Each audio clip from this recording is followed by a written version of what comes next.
আজি হৈছে 4 এপ্ৰিল 2024 আৰু দুইটাই মাক পুতেক ওলালোঁ স্কুললৈ বুলি।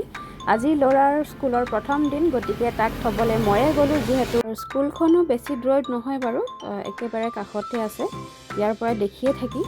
দেৰি হৈছে বেটা, সোনকালে ব'লা আকৌ। জ্বৰ হৈছে, মোৰ গাটো বেয়া।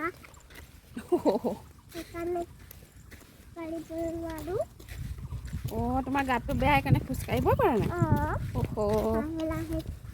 কালিৰ পৰা পাপাই লৈ আহিব, পাপাই বাইকত লৈ আহিব দেই। অঁ ঠিক আছে। আৰু স্কুল আহি পাই গ'লোহি। জেঠাইকে অলৰেডি অপেক্ষা কৰিয়ে আছিলে পিতাইলে কেতিয়া আহিব বুলি। আজি অকণমান দেৰি হৈ গ'ল, কাৰণ ল'ৰাৰ প্ৰথম দিন যিহেতু, মোৰো প্ৰথম দিনেই, কাৰণ ৰাতিপুৱাৰ কাম বনখিনি মেনেজ কৰিবলৈ অলপ এডজাষ্ট হ'বলৈ সময় লাগিব দুইটাৰে। গতিকে আৰু যিহেতু মোৰ গাটো ইমান ভাল নহয়, যিবোৰে মোক পাৰ্চনেলি চিনি পায় তেওঁলোকে নিশ্চয় জানিব কথাটো, আৰু সেইবাবে ল'ৰাক মানে ওচৰৰ স্কুলখনতে দিয়াৰ সিদ্ধান্ত লোৱা হ'ল। অসমীয়া মাধ্যমতে দিম বুলি ভাবিছিলোঁ, কিন্তু অনা নিয়াৰ অসুবিধাৰ বাবে এইখনতে দিয়া গ'ল।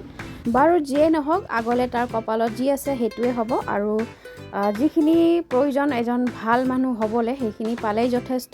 আৰু আন পিতৃ মাতৃৰ দৰে আমাৰো এটাই চেষ্টা থাকিব, যাতে শিক্ষাৰ ক্ষেত্ৰত আমি যিখিনি সুবিধা নাপালোঁ সেইখিনি যাতে নিজৰ সন্তানটিক দিব পাৰোঁ।